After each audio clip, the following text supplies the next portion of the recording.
If I ask you guys to name some tequila cocktails, I bet any money you like, the vast majority are going to be the margarita or the paloma. Some of you trying to catch me out might list the Bartender, but very few, if any of you, would probably list the El Diablo. Now, as much as I love a well-made paloma or a spicy margarita, I have to say my favourite is that El Diablo. So coming up in this video, I'm going to show you my way of adding a slight tweak to this cocktail. A cocktail that has been around a very long time because it actually featured in the first ever Trader Vic cocktail book. And when I say slight tweak, I think you're going to be quite shocked by one of the ingredients. So for those of you that don't know, the El Diablo is essentially a Mexican mule. Tequila, lime juice, ginger beer, and then a slight bit of fun has been added with creme de cassis, a black currant liqueur. You know, the same stuff you put in Kir Royales, okay? So it's kind of like a Mexican mule with black currants. Jesse Estes, tequila legend, has put his own little twist on it. Instead of using ginger beer, he uses ginger ale, but then he also uses, to give it an extra bump in feistiness, gives it and makes a homemade ginger syrup in there as well.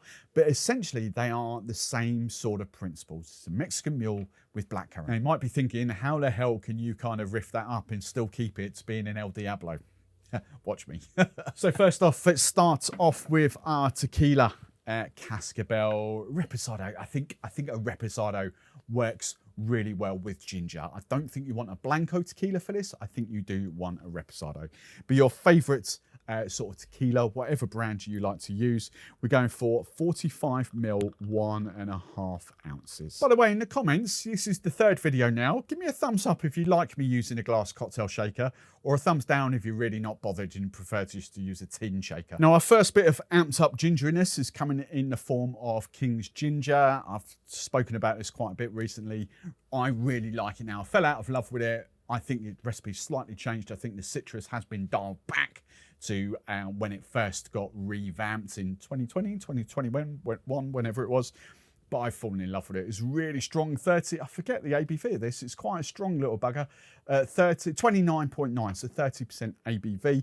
It's really healthy, and it's got some really decent gingery notes going on. So I just want 15 ml, half an ounce. Now, if you really want to amp up your gingeriness, this stuff is mind-blowing for me. I have played about with many ginger syrups and that, because this is slightly thicker than your average syrup in a bottle. It's not a puree, but it is kind of a thicker. The gingeriness, the feistiness coming off in this, and the taste is absolutely first class. I know a lot of people don't really like Real and think they're a cheap thing. They're not. I've kind of discussed this at length. They are probably one of the better syrup brands, premium brands, because of the way, the fruit that they use and how they do it. For this, we're going for 10 ml of, I mean, if you're going to make homemade ginger syrup, do that, okay? But you know me, I've said it many, many times. I don't faff around with many homemade ingredients, so I like to buy in. Next ingredient we want is some lime juice. As I've mentioned loads recently, you know,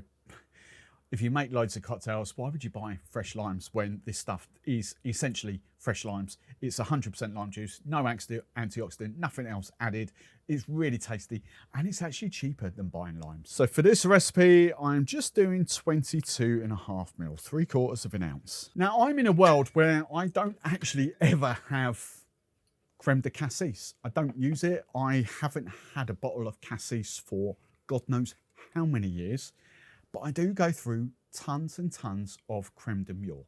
Now, yes, black currant versus blackberry, they are very different fruits.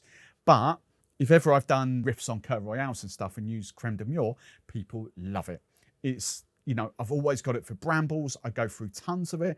I just think it's a better fruit to be using. We just want 10 ml.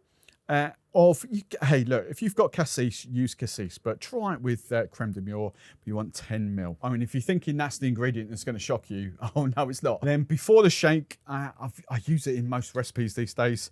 This is my saline solution. I just want 5 drops, 2, 3, 4, 1.5, 20 grams of Cornish sea salt mixed with 80 grams of water. Weigh it, don't measure it, weigh it out like that because you want the grams.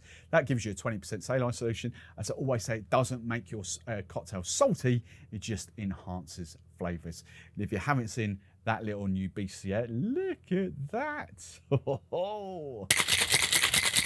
Now, the glass I'm going to be serving this up in is another brand new one from Artis. It's the Bella Ill. It's the stemmed coblet, about 10¼ ounces, 290ml. Now, you're going to be thinking, what direction are we going in here? Because this is obviously where the crazy ingredient comes out to play. My remit is kind of tropical cocktails. Okay, so I wanted to go in a slightly different direction. And yes, we are adding a different flavor to the mix, but this works quite well. Now, I really hope this brand does really well in the UK. It's not quite a thing here yet. It sort of is, it sort of isn't. They're doing some work behind the scenes to make it there. But this is Bonsai, and it's their coconut water. Now, the cool thing with this is a carbonated coconut water. If you go into your supermarkets, and I know this because I've bought plenty, half of them, or the vast majority of them, are like 40% coconut or 30% coconut with lots of additives and all this. This isn't. This is made in Thailand. It's Vietnam, sorry. It's an Australian company. This can is 99.5% coconuts and 0.5% carbon dioxide to make it fizzy. So this is just pure coconut water made fizzy. And oh my God, it is delicious. They've got two other variants in the range, a passion fruit coconut water and a watermelon coconut water. But this stuff is mind-blowingly good. So we're just going to top up with sparkling coconut water. That is exactly how you want fizzy coconut water to taste. I think this is going to be revolutionary for highballs here in the UK and around the world. You know, because we love coconut water, and yes, some bars might, you know, carbonate their own coconut water, but to have it in a ready-made can, ready to go, oh, this stuff is incredibly good. And then garnish-wise, yes, you could use some blackberries as well, but I've just got a sprig of mint and I've just cut a little slit in a dehydrated lime wheel just to kind of rest on the side. Now, if you like my style of cocktails, don't forget I've got a free PDF ebook that you can download where I'll show you how to riff up 10 of my favourite cocktails. To get your hands on that, there'll be a link in the description of this video. There'll be a link in the pinned comment, or you can scan this big QR code just right beside my head. And that works unbelievably well. Ginger and coconut is a thing. It's such a good combination.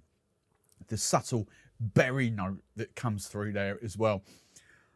Those flavors, you don't lose the fact that it's the tequila and ginger and a bit of citrus in there. You do not lose that. Okay? You get the little bump of the berry note coming through there. But what you also get coming through there is that subtle coconut. And for me, that is just the next level El Diablo. Oh, I really love coconut and ginger. It's amazing. I don't think I've ever done a ginger pina colada, but now I want to try. So I'll flash this recipe, and I'm going to put Jessie Esther's recipe up on there as well, because I think that's better than the original. You kind of understand the original anyway. I'm going to flash it up on screen. I want to hear from you guys. Drop down in the comments, how would you riff up the El Diablo? If you were putting it on a cocktail menu and bars around you had it on the cocktail menu, how would you make yours stand out? Now we come to the point where I would sort of tell you how I would take this a step further. But do you know what? I'm at a loss, because for me, that is almost a perfect highball. You know, I wouldn't call it a cocktail as such. It is a cocktail, obviously, but it's a highball. It's a simple spirit. You know, spirit and mixer with a couple of modifiers in there. Yes, we've gone a little bit extra with the modifiers, and ginger puree, ginger liqueur, but the essence of it is a highball. The only thing I might do it is bump those berry notes with something else. For example, I do kind of like the darker berries, and I've got a blueberry liqueur here. I might actually bump that up with blackberry and blueberry. I don't think strawberry, I don't think raspberry. I kind of might do a slight twist on berries, but they're all going to work with that coconut. What actually might work is, instead of using a reposado tequila, maybe going for something like an añejo to get even more kind of oaky barrel notes coming through the tequila. I'm looking at my bitters collection, and maybe the odd aroma on top, but I don't think I want any extra bitters in there. I'm genuinely at a loss of what else I would do to that cocktail, because that for me, that's smashable. Right then, if you like me and if you like my style of videos, make sure you hit that subscribe button so you don't miss any of my future videos. And talking of future videos, you're definitely going to want to tune in for the next video, because I'm taking the banana daiquiri to the next level. Well, that's going to be fun. Right, cheers.